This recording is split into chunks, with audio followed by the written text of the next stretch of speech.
Parashat Shemini, Leviticus 9, half as a sin offering and a ram as a burnt offering, both unblemished, and offer them before the Lord.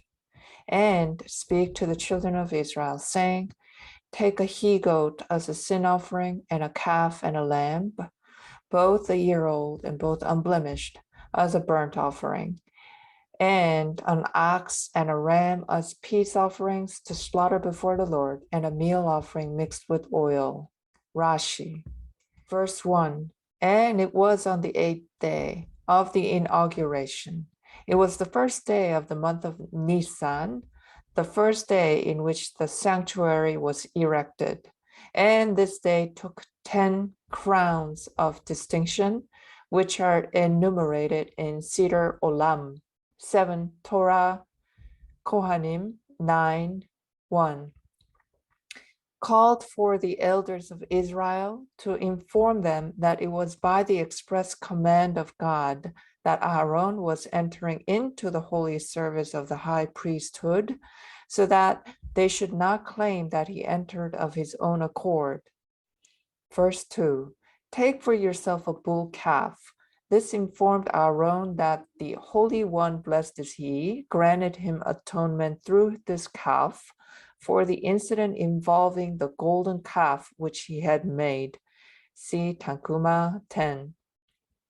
Verse 4, for today the Lord is appearing to you, meaning to make his divine presence rest on your work. Example, the holy work of the sanctuary, and consequently these sacrifices are obligatory on this day. The rest of the verse 4 is, and an ox and a ram as a peace offerings to slaughter before the Lord, and a meal offering mixed with oil. For today is the Lord is appearing to you. Verse 5, and they took that which Moshe had commanded to the front of the tent of appointment. And the whole community approached and stood before the Lord. Verse 6, and Moshe said, this is what the Lord has commanded. Do it, and the Lord's glory will appear to you. Haftarah, Prophets 2 Samuel 6. Chapter 6, verse 1, and David again gathered together all the chosen men of Israel, 30,000. Verse 2, and David arose and went with all the people that were with him from Baale Yehuda to bring up from there the ark of the Lord, which is called by the name of the Lord of hosts, that sit upon the cherubim. Verse 3, and they set the ark of the Lord on a new wagon and carried it. And they set the ark of the Lord on a new wagon and carried it out of the house of Avinadav that was in the hill, and Uzzah and Achio, the sons of Avinadav, drove the new wagon. Verse 4, and they carried it out of the house of Avinadav that was in the hill with the ark of God, and Achio went before the ark. Verse 5, and David and all the house of Israel played before the Lord with all of cypress wood, with lyres, with harps, with timbrels, with sistrums, and with cymbals.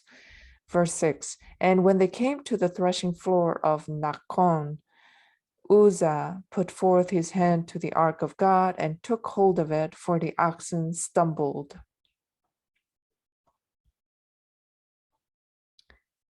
Rashi.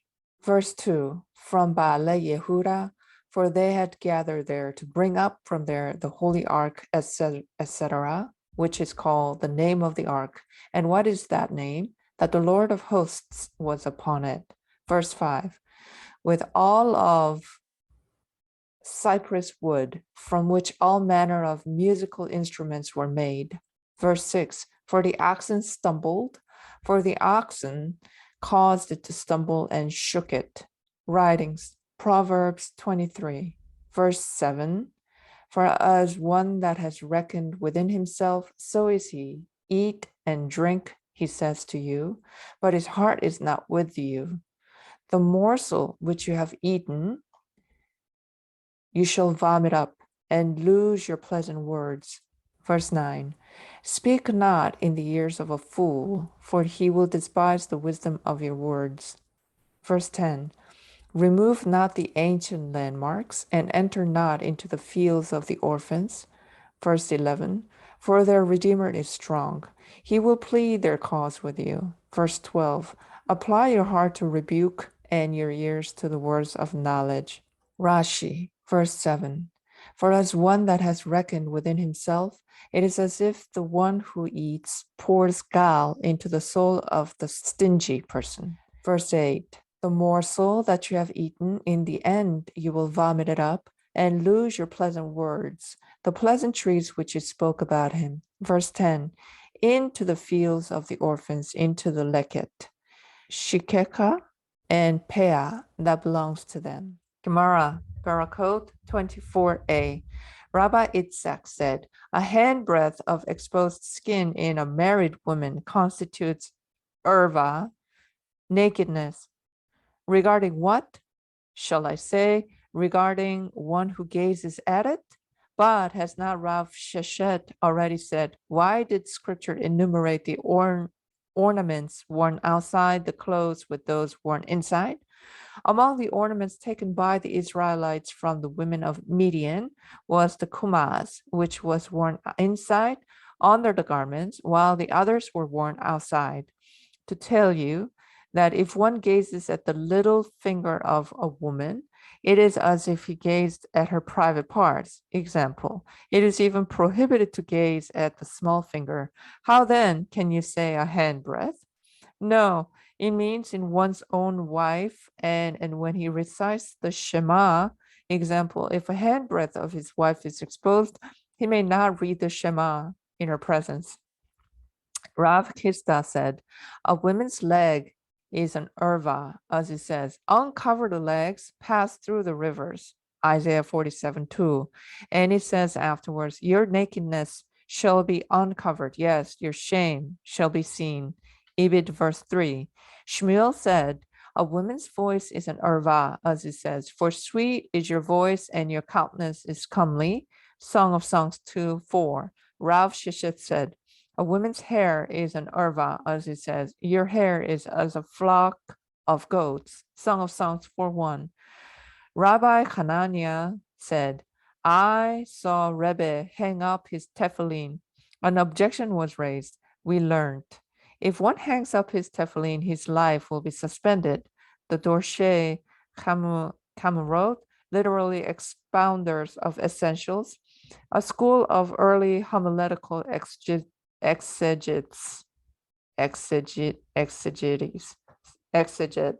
said, and your life shall hang in doubt before you. Deuteronomy 28:66. This refers to one who hangs up his tefillin. This is no difficulty. The one statement whereby his life is suspended refers to hanging by the strap so that the batim hangs down, and the other to hanging by the box, so only the straps hang down. Or if you like, I can say that in either case, whether by the strap or by the box, it is forbidden. And when Rebbe hang his up, it was in a tefillin bag. If so, what does this tell us? You might think that they must be resting on something, just like a Torah scroll. Therefore, we're told that this is not necessary. Rabbi Hananiah also said, I saw Rebbe while saying the tefillah example, the Shemona Ezra, belch and yawn and sneeze and spit and feel his garment to remove insects, but he did not pull his garment over him if it had fallen off, as this would constitute an interruption in the tefillah. And when he yawned, he would put his hand to his chin, thereby covering his mouth. The following objection was raised. One who says the tefillah so that it can be heard is of the small of faith, because he imagines that otherwise God will not hear him. He who raises his voice in praying is of the false prophets. See 1 Kings 18:28. He who belches and yawns is of the arrogant. If he sneezes during his prayer, it is a bad sign for him. Some say it shows that he is a lowly fellow, One who spits during his prayer is like one who spits before a king. Now, in regard to belching and yawning, there is no difficulty. In the one case, it was involuntary. In the other case, deliberate. But does not sneezing in Rebbe's case seem to contradict the sneezing in the other? There is no contradiction between sneezing and sneezing either. In the one case, example in the case of Rebbe, it is above, in the other below, a euphemism.